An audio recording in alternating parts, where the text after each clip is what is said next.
الرجيم بسم الله الرحمن الرحيم الله الذي جعل لكم الأنعام لتركبوا منها ومنها تأكلون ولكم فيها منافع ولتبلغوا عليها حاجة في صدوركم وعليها بعد الفلك تحملون ويريكم آياته فأي آيات الله تنكرون أفلم يسيروا في الأرض فينظروا كيف كان عاقبة الذين من قبلهم كانوا أكثر منهم وأشد قوة وآثارا في الأرض فما أغنى عنهم ما كانوا يكسبون فلما جاءتهم رسلهم بالبينات فرحوا بما عندهم من العلم وحاق بهم ما كانوا به يستهزئون فلما رأوا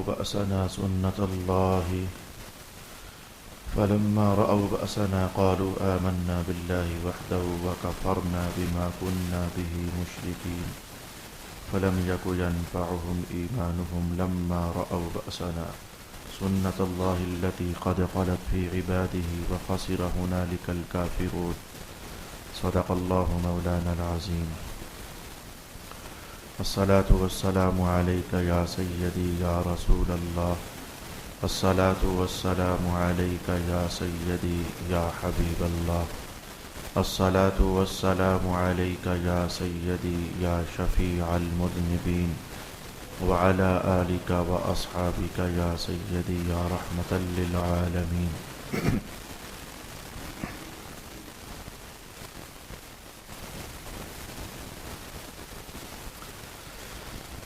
اللہ ہی نے تمہارے لیے چوپائی پیدا کی ہے تاکہ ان میں سے بعض پر تم سواری کرو اور بعض کو تم کھاتے ہو، اور تمہارے لیے ان چوپایوں میں اور بھی بہت سے فائدے ہیں، اور تاکہ تم ان کے ذریعے اپنی ان ضروریات کو پورا کرو جو تمہارے دلوں میں ہے، اور ان چوپایوں پر اور کشتیوں پر تم سوار کرائے جاتے ہو، اور وہ تمہیں اپنی نشانیاں دکھاتا ہے، پس تم اللہ کی کون کون سی آیتوں کا انکار کرو گے؟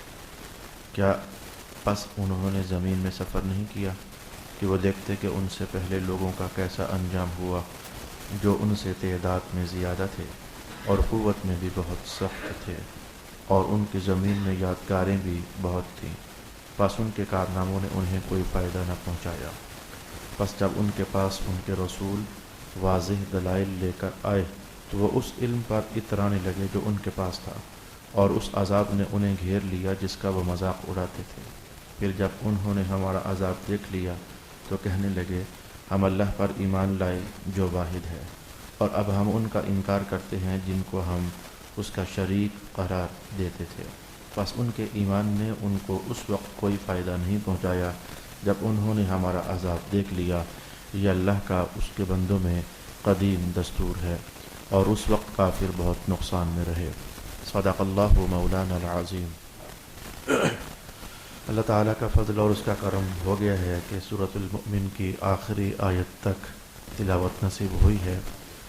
آج کی اس نشست میں جو آیات بینات پڑھی گئی ہیں، 3-4 مقامات ہیں کہ جس پر ہم نے رکنا ہے، اور رک کر کے تو اللہ تعالیٰ سے رحمت اور فہم اور ہدایت کا فیض لینے کی کوشش کرنی ہے۔ پہلی بات تو یہ ہے کہ اللہ تعالیٰ نے پہلی 3 آیات بینات کے اندر اپنی بہت ساری عمومی نعمتوں کا حوالہ دیا ہے۔ اللہ تعالیٰ ہر سپارے میں ہر صورت میں توحید کی بات ارشاد فرماتا ہے، کوئی شک نہیں، رسالت کی بات ارشاد فرماتا ہے، کوئی شک نہیں۔ میں لگے ہاتھوں کہوں گا کہ قرآن حکیم میں اگر میرا مشاہدہ غلط ہے تو ممکن ہے غلطی ہو، ظاہر ہے کہ یہ بات میں نے پڑھی نہیں ہے، پڑھ کر اندازہ ایسا ہوتا ہے کہ قرآن حکیم میں اللہ تعالیٰ نے اپنی نعمتوں کا بہت زیادہ مرتبہ حوالہ قائم کیا ہے۔ آسمانی نعمتیں جا بجا سن چکے ہو، یہ سورج تمہارے لیے، یہ آسمان تمہارے لیے، یہ ستارے تمہارے لیے، یہ 7ویں سپارے کی باتیں ہیں۔ ستارے تمہارے لیے کا معنی بیان کر چکا ہوں، هو الذی جعل لکم النجوم لتہتدوا بہا۔ راستہ بھٹک جاؤ، کبھی پرانے زمانے کی کہانیاں ہیں تو ان ستاروں کے ذریعے تم راستہ تلاش کرتے ہو۔ یہ چاند تمہارے لیے، یہ ہوائیں تمہارے لیے، یہ آسمان سے برستی بارشیں، یہ تمہارے فائدے کے لیے ہم نے آسمانوں کی مخلوقات، فرشتے، یہ تمہاری خدمت گزاریوں کے لیے اللہ تعالیٰ نے لگائے ہوئے ہیں۔ پھر زمین میں پھیلے ہوئے اللہ کی نشانیاں، یہ پھل ہیں، یہ پھول ہیں، یہ درخت ہیں، یہ دریا ہیں، یہ پہاڑ ہیں، یہ سمندر ہیں، یہ آبشاریں ہیں، یہ جنگلات ہیں، یہ لکڑیاں ہیں، نہ جانے کتنے ان گنت۔ میں کہتا ہوں کہ ایک عنوان ان نعمتوں کا ایسا ہے کہ اللہ تعالیٰ نے ایک ہی صورت میں اتنا بیان کر دیا کہ اس عنوان کے علاوہ کوئی دوسرا عنوان اس کثرت کے ساتھ ایک صورت میں بیان نہیں ہوا، یعنی فَبِأَيِّ آلَاءِ رَبِّكُمَا تُكَذِّبَانِ، یہ بار بار بار بار بار بار بار بار بار بار بار بار نعمتوں کا حوالہ رب کائنات نے دیا ہے۔ کسی اور عنوان کا ایک صورت میں اتنا زیادہ تکرار کیا ہو، یعنی میں کہتا ہوں کہ میرا علم ناقص سے مجھے محسوس نہیں ہوا، ہے بھی تو مجھے محسوس نہیں ہو سکا کہ نعمتوں کا حوالہ اللہ تعالیٰ نے اس قدر زیادہ دیا ہے۔ اصل میں انسان جو ہے وہ احسان کا غلام ہوتا ہے، کوئی کسی پر احسان کرے تو بہر کیف اس کا دل نرم ہوتا ہے۔ یہ اللہ نے ایک نظام انسانوں کی وجود میں رکھا ہوا ہے۔ میں لطیفہ ہی کہوں گا اسے، اور کیا کہوں گا۔ ایک صاحب تھے تو وہ خود ہی لوگ ناراض بھی ہو جاتے ہیں، خود ہی لوگ راضی بھی ہو جاتے ہیں۔ ایک صاحب تھے تو ناراض ہوئے پڑے تھے بڑے عرصے سے، مجھے پتہ تک بھی نہیں کیوں ناراض ہیں۔ تو کہیں وہ نعت پڑھ رہے تھے، میں نے ان کو 200-300 روپے دے دیے۔ وہ محفل ختم ہونے پر جب لگا کر ملے، اتنے خوش ہوئے۔ میں نے کہا یا اللہ تعالیٰ یہ کیا ہے؟ یعنی یہ بندے کو جب نعمت ملتی ہے تو اس کے دل کے غبار ختم ہوتے ہیں، بندوں کے آپس میں بھی اور اللہ کے متعلق بھی۔ تو رب کائنات نے اس لیے وہ احساس میں یہ بات اتاری کہ میں نے تمہیں کتنا کچھ دیا ہے، اب بھی تم میرے نہیں ہوتے ہو۔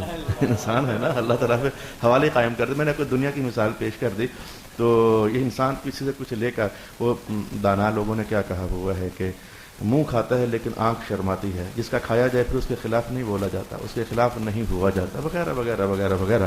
اب آج پھر رب کائنات نے صورت ختم ہو رہی ہے، انسانوں کو پھر یاد دلایا ہے، اپنے اس خدا کے ساتھ ناراض ہوتے ہو، اس خدا کے دروازے سے بھاگتے ہو، اس خدا کے نافرمان ہوتے ہو جس خدا نے دیکھو یہ کیا کیا کیا کیا کیا کر دیا تمہارے لیے، اور ذرا وہ دیکھتے ہیں۔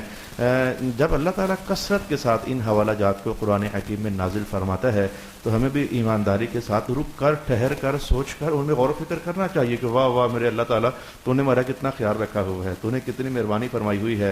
تو آج دیکھتے ہیں کہ اللہ تعالیٰ کن باتوں کا حوالہ ارشاد فرما رہا ہے۔ نیا نہیں ہے، نعمتیں وہی ہیں جو پرانے زمانوں سے چلی آ رہی ہیں، لیکن دستک نہیں ہوتی ہے، لیکن دعوت نہیں ہوتی ہے، احساس کو جھنجھوڑنا یہ نیا ہوتا ہے، بھولے ہوئے انسان کو پھر سے یاد کروا دینا یہ بھر کے ذرا نیا ہی ہوتا ہے، اس کی تاثیر بھی ذرا نہیں ہوتی ہے۔ دیکھو مولا کائنات نے کہا هو الذی جعل لکم الانعام لترکبوا منها ومنها تاکلون، وہ اللہ ہے جس نے تمہارے لیے یہ چوپائے پیدا کر دیے ہیں، تو بعض چوپائے اس لیے ہیں کہ تم کھایا کرو، اور بعض چوپائے اس لیے ہیں کہ تم ان پر سوار ہوا کرو۔ لیکن کیونکہ چوپائے میں بھی گنتا ہوں، 2-3-4 حوالے گنتا ہوں، اللہ ہمارے اللہ کی نعمتیں ہیں۔ آج میں اگر مرغی کا نام لوں گا اس کے اندر بھی اجر ہے، آج اگر میں بکری کا نام لوں گا تو اس کے اندر بھی اجر ہے، اس لیے کہ رب کائنات خود فرما رہا ہے قرآن حکیم میں۔ تو اللہ کے کہے ہوئے بات کو اور کلام کو دہرانا یہ رحمت کے سوا اس کا حق اور کچھ ہو نہیں سکتا ہے۔ تو کہا کچھ جانور ہم نے پیدا کر دیے جن میں سے تم کھاتے ہو، کچھ پر سوار ہوتے ہو، اور صرف یہی نہ سمجھنا کہ ہم نے تمہیں جانوروں کی صورت میں 2 ہی نعمتیں دی ہیں، یا کھانے والی یا سوار ہونے والی، بلکہ وَلَكُمْ فِيهَا مَنَافِعُ، سوچو تو اور بھی بڑے فائدے ہیں ان کے اندر، اور بھی بہت، یہ کیونکہ وہ بہت سارے بن جاتے ہیں۔ میڈیکلی پوائنٹ آف ویو سے دیکھو تو جانوروں کے اندر کتنے کتنے کتنے کتنے فائدے ہیں۔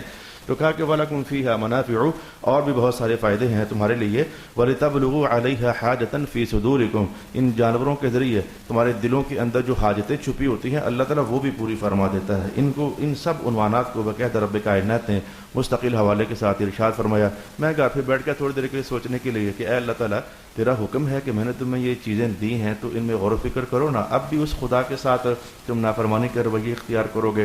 تو سن کر کے حیران ہو گیا، پڑھ کر کے حیران ہو گیا، سوچ کر کے حیران ہو گیا۔ یہ گندم کے دانے یا جو کے دانے یا گھاس پھوس کے تن کے جو ہمارے سامنے بکھرے پڑے ہیں، تم ان کو کتنے پروسیس تمہارے پاس ہو سکتے ہیں ذرا گزار کر دیکھ لو۔ تو ہزاروں پروسیس سے بھی ان گندم کے دانوں کو، جو کے دانوں کو، باجرے کے دانوں کو، ان گھاس کے تنکوں کو گزارو گے نا، لاکھ بار اللہ کی قسم تم ایک انڈا تیار نہیں کر سکتے ہو، ایک انڈا تم تیار نہیں کر سکتے ہو۔ لیکن رب کائنات نے ایک مرغی کے وجود میں کیا مشین لگائی ہوئی ہے، یہی گندم، یہی جو، یہی گھاس کے تنکے کھاتی ہے، بلکہ بعض اوقات کباڑ کھاتی ہے، الٹا سیدھا ہر چیزیں کھاتی ہے۔ تو کھا کر کے جب اس کا پروسیس وجود کا پورا ہوتا ہے، اللہ اکبر، کتنا لذیذ انڈا اللہ تعالیٰ عطا فرما دیتا ہے۔ یہ ہے اللہ کی نعمتوں کا احساس کہ پھر انڈے کے اندر دوہری سوغات جو اللہ پاک نے تمہیں عطا فرمائی ہوئی ہے، وہ دوہری سوغات تم دیکھ تو زردی کے تاثیر اور فائدے ہی اور قوتیں ہی اور طرح کی ہیں۔ اور جو اس کے اندر سفیدی ہے اس کی تاثیر اور قوت ہی اور طرح کی ہے. یہ چھلکا وجود میں کہاں سے آ گیا؟ انڈے کے اوپر چڑھنے والا چھلکا کہاں سے آ گیا؟ اس چھلکے کے اندر ایک باریک چھلکا پھر اور وہ کہاں سے آ گیا؟ لا الہ الا اللہ محمد الرسول اللہ. ہے کوئی مشینری ایسی تمہارے پاس؟ دیکھو ہم نے سوچ کر کے تو اپنے آپ کو خدا کے حضور عاجز بنا کر پیش کرنا، یہی تو بندگی ہے نا. اے میرے اللہ، جو تو کر سکتا ہے کوئی بھی نہیں کر سکتا ہے. اور پھر خاص کر کے انڈوں کی دنیا میں جب دیسی انڈے ڈھونڈتے ہو، اے اللہ تعالیٰ دیسی انڈے نصیب فرما دے. تو صلی اللہ علیہ وسلم دیسی انڈوں کی تاثیر اور ہے، ولیتی انڈوں کی تاثیر ہی اور ہے. یقین جانو پلاسٹک اکٹھے کر لوگے، وہ انڈوں کی شکل و صورت جیسے کہ چائنا کی خبریں ملتی رہتی ہیں، لیکن وہ اندر سے تاثیر کہاں سے لاؤگے؟ وہ جو اندر اللہ نے قوتیں بھری ہوئی ہے وہ قوتیں کہاں سے لاؤگے؟ ان زردی اور پانی کے ملنے سے، زردی کے اندر سے اللہ تعالیٰ نئے چوزے پیدا فرما دیتا ہے، وہ تاثیر کہاں سے لاؤگے؟ اس لیے کہا صرف کھانے پینے والی بات ہی نہیں ہے. وَلَكُمْ فِيهَا مَنَافِعُ. ایک بار کسی دور کی بات ہے 6-7 سال پہلے، مجھے اللہ پاک نے کوئی مرض عطا فرمایا. تو مجھے ڈاکٹر صاحب کہتے ہیں سردی ہو کہ گرمی ہو آپ نے 2 دیسی انڈے صبح روزانہ کھانے ہی کھانے ہیں. میں نے کہا جی گرمیوں کے اندر بھی؟ کہا یہ تمہارا خیال ہے کہ گرمیوں کے اندر دیسی انڈے نہیں کھانے چاہیے. اللہ نے ان انڈوں کے اندر گرمی ہو کہ سردی ہو دونوں زمانوں کے فائدے انسانوں کے لیے رکھے ہوئے ہیں. لا الہ الا اللہ. اس کے اندر علاج ہے، انڈوں کے اندر علاج ہے. مرغی کے گوشت کی تاثیر آپ دیکھو تو حیران ہو جاؤ گے. اچھا ویسے مرغی وہ ہے جس سے انڈے تو لیے جا سکتے ہیں، اس سے گوشت تو لیا جا سکتا ہے، لیکن یہ بیچاری دودھ نہیں دیتی ہے. دودھ کے لیے فیکٹری کوئی اور بنائی ہوئی ہے، وہ فیکٹریاں کوئی اور ہیں. اس مرغی پر سواری نہیں کی جا سکتی ہے. میں نے بھی چند دن پہلے بچوں کو حدیث پڑھائی، اتنا خوش ہوا. میں نے کہا لگتا تھا کہ میرے حضور، لگتا کیا تھا، یقیناً سی بات ہے، اس میں شک بھی والی گنجائش ہی نہیں ہے. حضور پاک یہ حدیث لگتا تھا ہمارے اس دور کو دیکھ کر ارشاد فرما رہے ہیں. آپ نے کہا مالداروں تم بکرے کھایا کرو اور غریبوں تم مرغیاں کھایا کرو. اس لیے اگر مالدار بھی مرغیاں کھائیں گے تو غریبوں کی بستیاں ہلاک ہو جائیں گی. یعنی مطلب نہیں سمجھے ہو. آج میرا گوشت پکانے کو دل کر ہی گیا ہے، اگر میں غریب آدمی ہوں گا تو مرغی تو اپروچیبل ہے، 2-4-500 کی آ جائے گی، لیکن بکرا تو 2-4-500 کا نہیں آتا ہے نا. تو حضور نے کہا یہ بکرے مرغیاں جو ہیں یہ اللہ نے غریبوں کے لیے پیدا کی ہوئی ہیں. میں کہتا ہوں کہ آج ہر مالدار بھی غریبی بنا ہوا ہے. شادیاں، بیاہ، فنکشن وہ مرغی زندہ باد. اس مرغی نے میں کہتا ہوں کتنے لوگوں کے پردے رکھے ہوئے ہیں، کتنے لوگوں کے گھر چلائے ہوئے ہیں، کتنے لوگوں کے فنکشن چلائے ہوئے ہیں. تو ذرا سوچو اگر مرغی نہ ہوتی تو سونے اور لگ پتہ نہ جاتا. اب سمجھ آئی ہے کہ اللہ نے جو مرغیاں عطا فرمائی ہیں یہ بھی اللہ کی بہت بڑی نعمت ہے. اس نے بڑے گھروں کے پردے کجے ہوئے ہیں اور بڑے لوگوں کے مہمان اس نے نپٹائے ہوئے ہیں. صلی اللہ علیہ حبیبہ محمد وعلی آلہ وصحبہ اجمعین. اور پھر غریب یہ نہ سمجھے کہ ہمیں ہلکا سا مال دے دیا ہے. میرے حضور نے مرغیوں میں اپنی رغبت ظاہر فرما دی. اور بھائی کسی مہمان جواب بن کر گئے نا، میں لات اس کے لے کر آؤ، وہ لات لے کر آ گیا. کہا ایک اور لے کر آؤ، وہ ایک اور لے کر آ گیا. کہا ایک اور لے کر آؤ. اگرچہ اس میں اس کی حوصلہ افزائی تھی، دلداری تھی کہ بھئی دیکھ میں تیری مرغی کو ہلکا نہیں سمجھ رہا، کتنی عزت دے رہا ہوں. کہا اور لے کر آؤ. کہا سرکار ایک ہی مرغی پکائی تھی. اشارہ دیا کہ حضور ایک ہی مرغی پکائی تھی، اس میں 2 ٹانگیں میں نے پیش کر دی ہیں. میرے حضور نے کہا وہ نہ بولتا آگے سے نا، میں جتنی بار بھجواتا رہتا اتنی ٹانگیں اللہ عطا فرماتا رہتا ہے. رغبت ظاہر فرما دی رسول پاک صلی اللہ علیہ وآلہ وسلم نے. آئیے میں کہتا ہوں کہ غور و فکر کر لیتے ہیں. اللہ پاک نے دیکھو ہمیں بکری کا دودھ دیا تو اس دودھ کی تاثیر ہی اور ہے. کتنے مرض ایسے ہیں، ڈاکٹروں نے مجھے خود منع کیا بھینس کا نہیں پینا، بکری کا پینا ہے. کتنے مرضوں کی علاج. وَلَكُمْ فِيهَا مَنَافِعُ. اللہ نے تمہارے لیے ان میں اور بڑے منافع رکھے ہوئے ہیں. کتنے مرضوں کا علاج اللہ نے بکری کے دودھ میں رکھا ہوا ہے. اس میں وہ دسومت نہیں ہوتی، اس کے اندر وہ فیٹس نہیں ہوتے، اس کے اندر وہ اس طرح کی چربیاں نہیں ہوتی ہیں جس طرح کے فیٹس اور جس طرح کی چکنائیاں اللہ پاک نے بھینس کے دودھ میں رکھی ہوئی ہیں. اور گائے کے دودھ کے لیے تو سرکار دو عالم علیہ السلام نے شفا کا اعلان کر دیا کہ اللہ نے گائے کے دودھ میں بڑی شفا رکھی ہوئی ہے. یہ رنگ برنگی جڑی بوٹیاں کھاتی ہیں اور جڑی بوٹیوں کا اثر ان دودھوں کے اندر ظاہر ہو جاتا ہے. یعنی جس طرح کی غذا جانور کھاتے ہیں اللہ اسی طرح کی تاثیر ان کے اندر ظاہر فرما دیتا ہے. یا اسی لیے تو دور حاضر کے اندر یہ ولایتی مرغیوں کو پسند نہیں کیا جاتا. گزارا چلایا جاتا ہے لیکن پسند نہیں کیا جاتا، اس لیے کہ ان کے اندر وہ تاثیر نہیں ہے، وہ غذا نہیں ہے، وہ قوت نہیں ہے، وہ غذائیت جو ان کی ہے وہ غذائیت چونکہ ٹھیک نہیں ہے تو جیسا کھاؤ گے ویسا ہی بنو گے. یہ انسانوں کی دنیا میں اندر ایسا نہیں ہے. حلال کھاؤ گے تو روحانیت پیدا ہوگی، حرام کھاؤ گے تو بدتمیزی پیدا ہو جاتی ہے وجود کے اندر. ان غذاؤں کا فزیکلی اور روحانی اثر جو ہے وہ انسانی زندگی میں ہوتا ہے، اس کا انکار نہیں کیا جا سکتا ہے. تو کہا دیکھو ہم نے تمہیں بکریاں دے دی ہیں، ہم نے تمہیں بھیڑیں عطا فرمائی ہیں. تو بکریوں سے صرف دودھ نکلا، چمڑا نکلا، گوشت نکلا، لیکن بھیڑوں کے اندر ایک اور اضافی شے بھی ہے. یہ میاں تمہارے لیے یہ اون جو ہے نا اس کی، یہ تمہارے بڑے کمبل شمبل تیار کروا دیتی ہے، یہ تمہارے قالین تیار کروا دیتی ہے. اور ان کے چمڑوں سے تم جیکٹس وغیرہ جو بنا کر کے، تو اور کتنی مصنوعات ہوتی ہیں جو لیدر کے ساتھ تیار ہو جاتی ہیں. تو رب کائنات نے وہ تمہیں عطا فرمائی ہوئی ہیں. اور اگر پیچھے چلی جاؤ گے تو ہیں یہ سارے کے سارے گھاس کے تنکے ہی. بکری پہلے دن سے گھاس کے تنکے کھاتی ہے، انہیں گھاس کے تنکوں سے لیدر بنا دیا اللہ پاک نے، گھاس کے تنکوں سے دودھ بنا دی ہے۔ سوچو تو حیرت ناک فیکٹریاں ہیں جو اللہ پاک نے چلتی پھرتی فیکٹریاں انسانوں کو عطا فرمائی ہوئی ہیں۔ انہیں میں بعض کو ہے ایک ہی وجود، بکری کا وجود ایک ہی ہے، لیکن اس کے وجود کا دماغ کھاؤ گے اس کی تاثیر الگ ہے۔ خون کی کمی ہے تمہیں کلیجی کھانی ہوگی۔ میں کہتا ہوں کہ جتنی بھی اس طرح کی چیزیں تھیں نا رب کائنات نے ایک ہی وجود میں بنائی ہوئی ہیں۔ ایک ڈاکٹر کہتا ہے کہ لوگ مالدار لوگ پاگل ہیں، ڈاکٹر کی بات ہی کر رہا ہوں میں، کون سی اپنی بات کر رہا ہوں، کہتے ہیں مالدار لوگ پاگل ہیں، یہ کلیجیاں شلیجیاں نہیں کھاتے ہو یار، چھوڑو یار کیا کلیجی کھانی ہے۔ اللہ نے جتنی تاثیر خون کی تقویت کے لیے اور خون بنانے کے لیے اللہ پاک نے کلیجی میں رکھی ہوئی ہے نا، وہ کسی گوشت کی اور حصے میں رکھی نہیں ہے۔ یہ غریب غربا کلیجیاں کھا کر کے تو اپنا وقت پاس کر لیتے ہیں، لیکن صحتیں دونوں کی دیکھو، وہ 24 گھنٹے وہ اے سی کے نیچے بیٹھنے والا بابو جو ہے اور ایک غریب لکڑ ہارا جو کلیجیاں کھا کر کے تو اپنا زندگی کا وقت پورا کرتا ہے، ان دونوں کی صحت کے اندر زمین و آسمان کا تم فرق محسوس کرو گے۔ پائے کھا لو سونے ہو، پائے کھا لو، تو میں کہتا ہوں پھجے کا نام بھی اونچا ہو جاتا ہے پایوں کا نام سن کر کے۔ تو پائے کھاؤ تو اس کی لذت اور ذائقہ اور، کلیجی کھاؤ لذت اور ذائقہ اور، گوشت کھاؤ اس کی لذت اور ذائقہ اور سیری کھاؤ اس کی لذت اور ذائقہ اور تاثیر اور اس کے ہڈیوں کے اندر کھبا ہوا مغز کھاؤ، اور اللہ پاک نے اس کی ذائقہ اور تاثیر ہی اور رکھی ہوئی ہے۔ صرف اتنا ہی نہیں،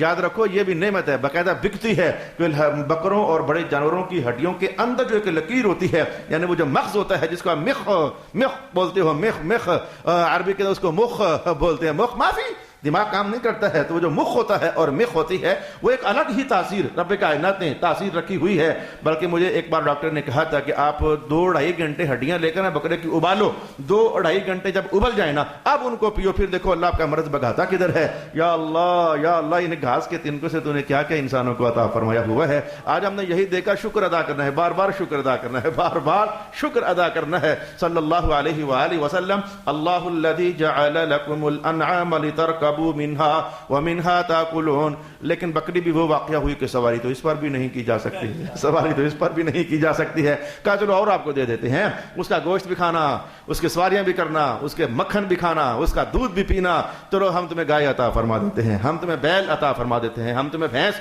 عطا کر دیتے ہیں، ہم تمہیں سانڈ عطا کر دیتے ہیں۔ اب ان سے تم حال بھی چلانا، زمین کا کلیجے بھی پھاڑنا، اور اس کے ساتھ تم اور بہت کچھ ہے جو حاصل کر لینا۔ میرا خیال ہے کہ میں چونکہ میرے ٹارگٹ میں کچھ آگے اور بھی پڑا ہوا ہے، اگر میں یہاں رک کر کے انہی جانوروں میں اترتا رہا اور ان کی باتیں کرتا رہا تو ایک بہت اہم ٹارگٹ ہے جو میرے پاس تھا، جو پھر آج کی محفل میں حاصل نہیں ہو سکے گا۔ میرا خیال ہے کھاتے ہو تو شکر ادا کیا کرو، روزانہ اللہ کی نعمتیں کھاتے ہو تو شکر ادا کیا کرو۔ اللہ نے کیا کیا لذت مند نعمتیں ہمیں عطا فرمائی ہوئی ہیں۔ وَلَكُمْ فِيهَا مَنَافِعُ وَلِتَبْلُغُوا عَلَيْهَا حَاجَةً، اور اس کے اندر اور بڑی حاجتیں ہیں تمہارے لیے۔ آج میں کہتا ہوں کسی شادی میں جاؤ نا، کسی فنکشن میں جاؤ تو پیدل جاؤ تو محسوس ہوتا ہے کہ شاید بندے کی ویلیو اور ہے، سائیکل پر جاؤ تو لگتا ہے کہ شاید ویلیو اور ہے، بائک پر جاؤ تو لگتا ہے کہ ویلیو اور ہے، اور اگر گاڑی شاڑی میں بیٹھ کر جاؤ تو لگتا ہے کہ ویلیو اور ہے۔ انسان ہے نا، ان کے ترازو الگ الگ ہوتے ہیں۔ تو اس کا حوالہ رب کائنات نے قرآن میں دیا ہے، وہ دیکھو نا ہم نے تمہیں گھوڑے پھر نہیں دیے ہیں، اس دور کی کہانی ہے جب گھوڑوں پر بیٹھ کر جاتے ہو، لِتَرْكَبُوهَا وَزِينَةً، اللہ تمہاری کیسی زینت ظاہر فرما دیتا ہے، تمہارا کیسا تگڑا ہونا اندر سے، وہ چودھری آ رہا ہے جی، وہ سیٹھ آ رہا ہے جی۔ اس دور کے گھوڑے ہو گئے اور آج کے دور کی گاڑیاں ہو گئی، گال اندر سے ایک ہی ہے، یہ ترقی یافتہ گھوڑے ہیں، وہ دانے کھاتے تھے، یہ پیٹرول پیتے ہیں، اس کے بھی 4 ہی ٹانگیں ہوتی تھی، اس کی بھی 4 ہی ٹانگیں، 4 ٹائر اللہ نے عطا فرمائے ہوئے ہیں۔ یہ ہر دور کی زینتیں ہیں جو مولا کائنات نے عطا فرمائی۔ گدھے پر بیٹھنے والا شاید وہ محسوس نہیں کرتا جو خچر پر بیٹھنے والا ہے، خچر پر بیٹھنے والا وہ محسوس نہیں کرتا جو کہ گھوڑے پر بیٹھنے والا ہے۔ جیسے کہ بائک والا اور پراڈو والا، یہ دونوں اپنی اپنی فیلنگز تو رکھتے ہیں نا کہ میں کس کیٹیگری کا ہوں اور یہ پراڈو والا کس کیٹیگری کا ہے۔ نعمتیں ہیں اللہ کی جس کا حوالہ رب کائنات قائم فرما رہا ہے۔ وَعَلَيْهَا وَعَلَى الْفُلْكِ تُحْمَلُونَ، اور گھوڑوں کو تو اللہ نے جہاد کا آلہ بھی بنا دیا ہوا، اس پر بیٹھ کے یہ ٹینک بھی تھے اس دور کے، اور یہ اس دور کے جہاد کے آلات بھی تھے، یہ زینت کا سامان بھی تھے۔ نہ گھوڑا جو ہے وہ خچر کا مقابلہ نہیں کر سکتا، اور خچر جو ہے یہ گھوڑے کا مقابلہ نہیں کر سکتا۔ یہ پہاڑی سفر ہونا، پہاڑی سفر تو وہاں گھوڑے اتنے کامیاب نہیں ہوتے جتنے اللہ نے خچر کامیاب بنائے ہوئے ہیں۔ آج میں کہتا ہوں کہ انسانی احساسات کے اندر بھی دیکھ لو، یہ پہاڑوں پر چلنے والی جیپیں ذرا الگ ہوتی ہیں، وہ ان کا سٹائل الگ ہوتا ہے، اس کے انجن ہی وہ 4x4 اللہ نے ان کو ایسا انسانوں سے تخلیق کروا دیا ہوتا ہے۔ ہماری گاڑیاں کئی بار کبھی جاؤ ناران کا گان تو راستے میں دیکھتے ہیں کہ کئی ادھر کی گاڑیاں ٹھس ہوئی پڑی ہوتی ہیں، لیکن ان کی ٹوٹی پجی جیپیں جو لگتا ہے کہ انہیں کھل جائے گی، لیکن وہ پہاڑوں کے اوپر جھٹکے سہتے سہتے کیسے بعض اوقات تو ایسے سیدھی اوپر چلے جاتی ہے۔ یہ اس دور کی جیپیں اور گاڑیاں کہہ لو، اس دور کے خچر جو ہیں یہ جیپیں ہوا کرتی تھیں، اور اس دور کے جو گھوڑے ہوتے تھے یہ سواریاں ہوا کرتی تھیں۔ اچھا بس کرو میں یار، مجھے وہاں پہنچنا ہے، میں نے آپ کو ایک دستک دینا چاہتا ہوں، بہت اہم دستک دینا چاہتا ہوں، کم از کم میرے سامنے بیٹھنے والا، یعنی میں بھی آپ کے ساتھ قرآن پاک کے سامنے بیٹھنے والا ہوں، یعنی قرآن پاک کے سامنے بیٹھنے والا اپنے اس احساس کو ختم کرے، یہ کچھ بھی نہیں ہے جن احساسوں پر تم پل رہے ہو، جن احساسوں پر تمہاری زندگی وقف ہو رہی ہے، جن احساسوں پر تم نے اپنا مال لگایا ہوا ہے، وہ کچھ بھی نہیں ہے۔ آنکھ بند ہونے پر وہ سب احساسات ختم ہو جانے والے ہیں۔ میں کیوں اتنا بے قرار ہو رہا ہوں؟ ایک کون سا ایسا نقطہ میرے پاس قرآن پاک کی آیات میں پڑا ہوا ہے جس کو بیان کرنے کے لیے میں بے قرار ہوا چلا جا رہا ہوں؟ میں ذرا اس پر چھلانگ مار کر پہنچ جاتا ہوں، پھر واپس آ جاؤں گا، آیات کو پورا کروں گا، لیکن میں ذرا آؤ آپ کو بتاؤں، رب کائنات نے رسولوں کا حوالہ دیا۔ رسول جب کسی قوم میں تشریف لاتے تھے تو جس قوم میں بھی آتے تھے تو زندگی گزارنے کا کوئی علم تو ان کے ہاں چل ہی رہا ہوتا تھا۔ کوئی انسان کسی دور کا بھی کسی نہ کسی علم سے خالی ہو، بالکل ہی خالی ہو، یہ ہو نہیں سکتا ہے۔ بڑے تھیوریلی انہوں نے نہیں پڑھا ہوگا، تھیوری کتابوں میں نہیں پڑھی ہوگی، لیکن ایک وہ جو ودیت کیا ہوا علم ہے جو خود بخود ہی بندوں کے علم میں، ان کے ادراک میں، ان کے ذہن میں ڈال دیا جاتا ہے۔ یعنی میں کہتا ہوں کہ یہ کس کتاب میں، جس دور میں school college F A B A M A اور کچھ بھی نہیں ہوتا تھا، یہ کس کتاب میں لکھا ہوا تھا کہ بکری کو بار وقت پٹھے ڈالنے ہیں، بار وقت دودھ دھونا ہے، دودھ دھونے کے لیے پانی ان کے تھنوں کو مارنا ہے، بھینس کو پانی کے اندر نہلانا ہے، گائے نہانے سے پرہیز کرتی ہے، یہ علم سارے کہاں سے آئے تھے؟ اچھا جی بچے پیدا کروانے ہیں تو پھر نر اور مادہ کو قریب کرنا پڑے گا، یہ کس کتاب میں لکھا ہوا تھا؟ کتابیں کوئی ایسی تھی ہی نہیں، تو کوئی نہ کوئی علم ہوا نا۔ اچھا جی یہ کتوں کو بلیوں سے دور کرنا ہے، بلیوں کو کتوں سے دور کرنا ہے، بھیڑیوں سے مرغیوں کو بچانا ہے اور بکریوں کو بچانا ہے، یہ کن کتابوں میں لکھا ہوا تھا؟ جب رسول آئے تھے کوئی نصاب تھا اس طرح کا؟ کوئی کتابیں تھی اس طرح کی؟ بکس ایسی تھی جن میں یہ سارا کچھ لکھا؟ کچھ بھی تو نہیں لکھا ہوا تھا، لیکن علم کوئی نہ کوئی تھا تو صحیح نا۔ یہ انسانوں کے پاس علم تو تھا نا، یہ چھوٹا سا گھر مٹی کا بنانا ہے، لیکن ایک روشن دان ادھر رکھنا ہے، ایک ادھر رکھنا ہے، یا کس کتاب میں؟ کون سی ایسی کتابیں ہوا کرتی تھی جن میں یہ لکھا ہوا کرتا تھا؟ جناب کچھ بھی نہیں لکھا ہوا کرتا تھا، یا اس دور فریج نہیں ہوتی تھی تو یہ گوشت کو دھوپ میں ڈالنا اور اس کی تریاں خشک ہو جانی، جس کو ہم بڑیاں کہتے ہیں، بڑیاں لاہور پنجاب کی زبان میں، پھر ان کو دوبارہ پھر وقت گزرنے کے ساتھ ساتھ پکانا، اب یہ کئی مہینوں تک یہ گوشت خشک کر لینا، جس کو قدید عربی زبان میں کہا جاتا ہے، پھر پکاتے رہنا، کھاتے رہنا۔ یہ علم کہاں سے آیا تھا؟ کوئی کتاب لکھی ہوئی تھی؟ کتاب نہیں تھی۔ اتنی باتیں کر کے میں نے احساس آپ کو بتایا، ہر دور کا انسان پڑھا لکھا ہے یا ان پڑھ، کوئی نہ کوئی علم رب کائنات نے اس کو دیا ہوتا ہے۔ آپ میں سے ان پڑھ بندے کو بھی کچھ علم تو رب کائنات نے عطا فرمایا ہے، بھلے کتابوں سے نہیں، اس نے ودیت کر دیا، اس کے وجودوں کے اندر علم رکھ دیا۔ اب آؤ میں میری بے قراری کو سمجھو میرے سونےو، توبہ بھی کرنی چاہیے، بے قراری کو بھی سمجھیں، توبہ بھی کرنی چاہیے۔ کم از کم جو اس قرآن پاک کا طالب علم ہے نا، وہ کبھی یہ واہیات سوچ نہیں سوچ سکتا ہے۔ سوچے میری بات غور سے، روکیں، میں نے روکا ہوا ہے، آپ کو میں کیا بتانا چاہتا ہوں۔ لا الہ الا اللہ محمد الرسول اللہ فلما جاءتهم رسلهم بالبینات، جب ان کے رسول ان کے پاس آتے روشن نشانیاں لے کر، جو آسمانی علم ہے وہ لے کر ان کے پاس رسول ان کے آتے، ہر دور کی بات ہے، تو ہوتا کیا؟ فارعوا بما عندهم من العلم، جو علم ان لوگوں کے پاس ہوتا ہے وہ اس پر خوش ہوتے، اس پر اتراتے، ہم بڑے سمجھدار ہیں، ہمارے پاس یہ علم ہے۔ نبی تو کس طرح کی باتیں کرتے ہیں؟ نبی نے کس طرح کی باتیں کرنی ہوتی ہے؟ جھکو اللہ کے سامنے، ڈرو اللہ سے، گناہ چھوڑو، بخشش کی طرف جاؤ، جنت کی طرف جاؤ، دوزخ سے بچو، ماں کو ادب دو، باپ کو احترام دو، رشتہ داروں کے ساتھ عزت سے پیش آؤ، اپنے پڑوسیوں کو تنگ نہ کرو، حلال کھاؤ، حرام سے بچو، نظروں کو صاف کرو، زبان کو صاف رکھو، سوچوں کو صاف رکھو، کردار کو صاف رکھو، وغیرہ وغیرہ۔ نبی تو اس طرح کی باتیں کرتے ہیں، لیکن وہ جو کافر لوگ ہوتے، جو علم ان کے پاس ہوتا، بڑے خوش ہوتے، فارحوا بما عندهم من العلم، بڑے اتراتے، میرے پاس یہ علم ہے، میرے پاس ان کو تو نعوذ باللہ پتہ ہی نہیں ہے۔ رسولوں کو مجنون بھی کہا گیا، ان کو بے علم بھی کہا گیا، ان کو نعوذ باللہ العزیز جاہل بھی کہا گیا، ان کو بیوقوف بھی کہا گیا، کہتے ہوئے زبان ڈرتی ہے لیکن کہا گیا۔ اب جو میں نے کافروں کی تصویر آپ کے سامنے رکھی، ایک علم وہ تھا جو نبی لے کر آتے، ایک علم وہ تھا جو ان کے پاس ہوتا۔ وہ نبیوں کے علم کو قبول کرنے کی بجائے جو اپنے پاس علم ہوتا بڑے خوش ہوتے، بڑے اتراتے، وہ ماڑے ہم پڑھے لکھے لوگ ہیں، ہم سمجھدار لوگ ہیں۔ یہ گندی تصویر کہیں آپ میں پائی تو نہیں جا رہی ہے؟ یہ گندی تصویر کہیں آپ میں پائی، اگر آپ کو نہیں یاد تو پائی جا رہی ہے، سنو مجھ سے، آپ میں گندی تصویر پائی جا رہی ہے، یہ کافروں کا رویہ آپ میں پایا جا رہا ہے۔ مسلمانوں، ایک بندہ 10 سال لگا کر قرآن و سنت سیکھتا ہے، تم کہتے ہو پڑھا کیا ہے؟ اور جی میں نے عالم ہوں، نہیں پڑھا کیا ہے؟ یعنی جیسے قرآن علم ہی نہیں، جیسے حدیث علم ہی نہیں، جیسے فقہ علم ہی نہیں، جیسے عقائد علم ہی نہیں، تمہارا ایف اے بہت بڑا علم ہے، قرآن علم ہی نہیں، جیسے کہ یہ مولوی صاحب پڑھے کیا ہوئے ہیں؟ جی میں تو اسکولے گیا ہی نہیں ہوں، تو پھر کچھ پڑھ ہی لیتے آپ، یعنی جیسے قرآن علم ہی نہیں۔ آپ کے پاس جو علم ہے آپ ان کو فائق سمجھتے ہو، اس لیے اپنا پیسہ ادھر لگاتے ہو۔ ہے کسی میں ہمت ساتھ سننے کی؟ تم اپنا مال ادھر لگاتے ہو، تم اس کو علم سمجھتے ہو، قرآن کے علم کو علم نہیں سمجھتے ہو، صرف سمجھتے ہو تو زبان کی حد تک سمجھتے ہو، بول کی حد تک سمجھتے ہو، نظریے اور عقیدے کی حد تک سمجھتے ہو، عملی طور پر آپ کا دل قرآن کے ساتھ نہیں ہے، عملی طور پر نبیوں کی تعلیم کے ساتھ آپ کا دل نہیں ہے۔ آپ اپنا مال کدھر لگاتے ہو؟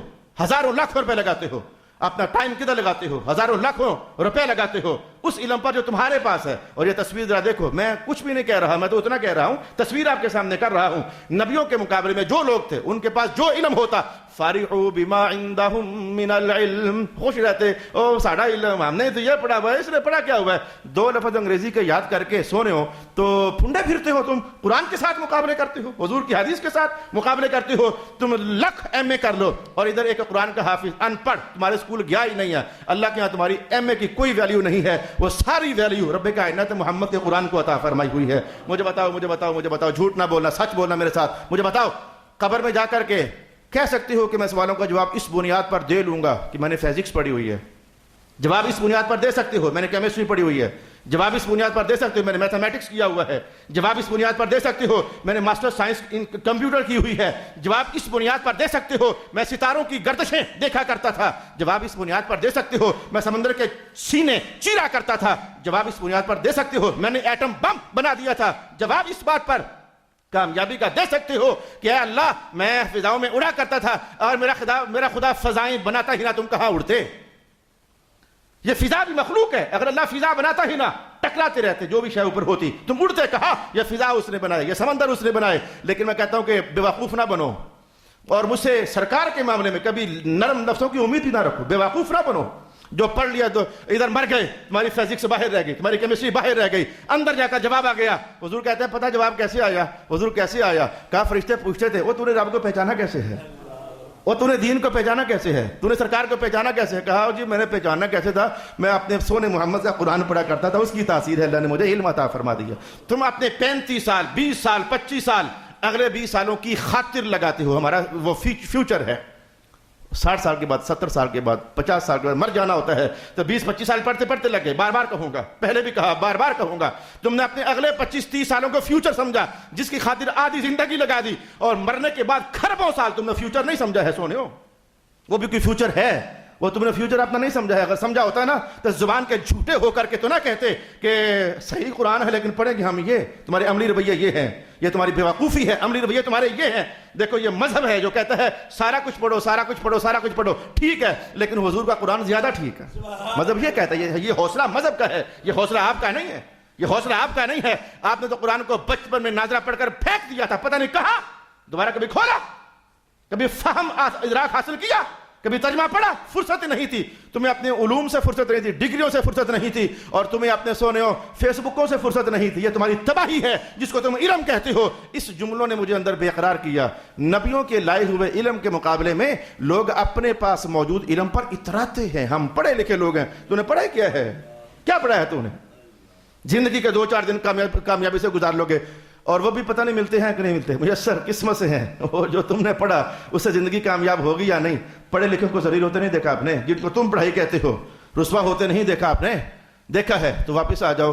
یہ کہ دستک تھی میرے پاس، دستک تھی میرے پاس۔ آپ بتاؤ اگر آپ بھی نہیں سنو گے کون سنے؟ باقی تو آتے نہیں ہیں، جو اگر آپ کو بھی نہیں سناؤں گا، آپ نے پڑھا کر تو دکاندار ہی رہے ہو نا، وہ پڑھائی کدھر گئی تمہاری؟ مثلاً ایف اے بی اے میں کدھر گیا تمہارا؟ اور ایسے جتنے نوید بیٹھے ہوئے ہیں وہ تمہاری پڑھائیاں کدھر گئی؟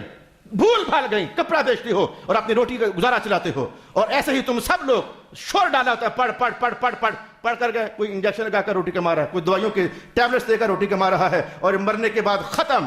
اگر مرنے کے اندر بھی، قبر کے میدان، محشر کے میدان میں بھی اگر کوئی علم کامیاب ہونے والا ہے اور بندے کا بازو پکڑ کر جنت کے دروازے پہنچانے والا ہے، وہ تمہارے کورسز نہیں ہے، وہ محمد عربی کا قرآن پاک کا کورس ہے نا، وہ تمہیں لے کر جائے گا۔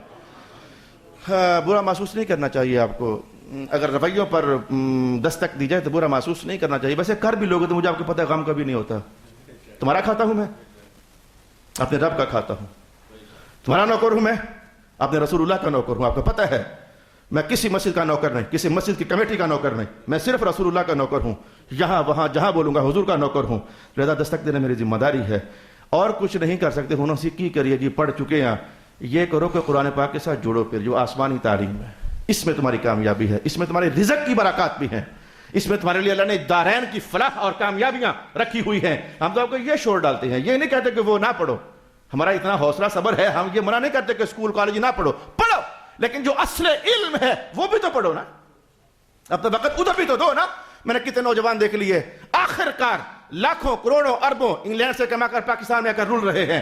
وہ کہتے ہیں جی بتاؤ ہم کیا کریں, بچے خراب ہو رہے ہیں, فیملیاں شفٹ کر رہے ہیں واپس, بچے خراب ہو رہے ہیں. پھر سمجھ آئیے نا کہ ڈالر پاؤنڈ سے بچے بنتے نہیں ہیں, تمہارے کورسی سے بچے بنتے نہیں ہیں. اگر بچہ کوئی بنتا ہے, ماں اور باپ کی آنکھ کی ٹھنڈک بنتا ہے, تو محمد کا قرآن اس کو بناتا ہے سونے. پھر بتاؤ کیوں واپس آئے, کافروں کی جنت چھوڑ کر کیوں واپس آئے؟ اب تمہیں جیل خانہ اچھا لگتا ہے نا مسلمانوں کا, مسلمانوں کے لیے دنیا کی زندگی جیل خانہ ہے. اب کافروں کی جنت چھوڑ کر مسلمانوں کے جیل خانے میں آئے نا, تمہیں لگ گیا ہے پتہ کہ اس جنت میں وہ رحمت نہیں ہے جو دنیا کے ایمان والوں کے اس جیل خانے میں رب کائنات نے رکھی ہوئی ہے. لا الہ الا اللہ محمد الرسول اللہ, لا الہ الا اللہ محمد الرسول اللہ, لا الہ الا اللہ محمد الرسول اللہ. اب کیا کروں کیا کروں, ہم حضور کے ووٹ ہیں, کیا کروں, ہم حضور کے ووٹ ہیں, ان کی دہلیز پر بیٹھ کر کھاتے ہیں, اور ان کا نام نہیں اٹھائیں گے تو پھر تمہارا چہرہ دیکھتے رہیں, تمہاری خاطر ہم حضور کی تعلیم کے فروغ کی بات نہ کریں.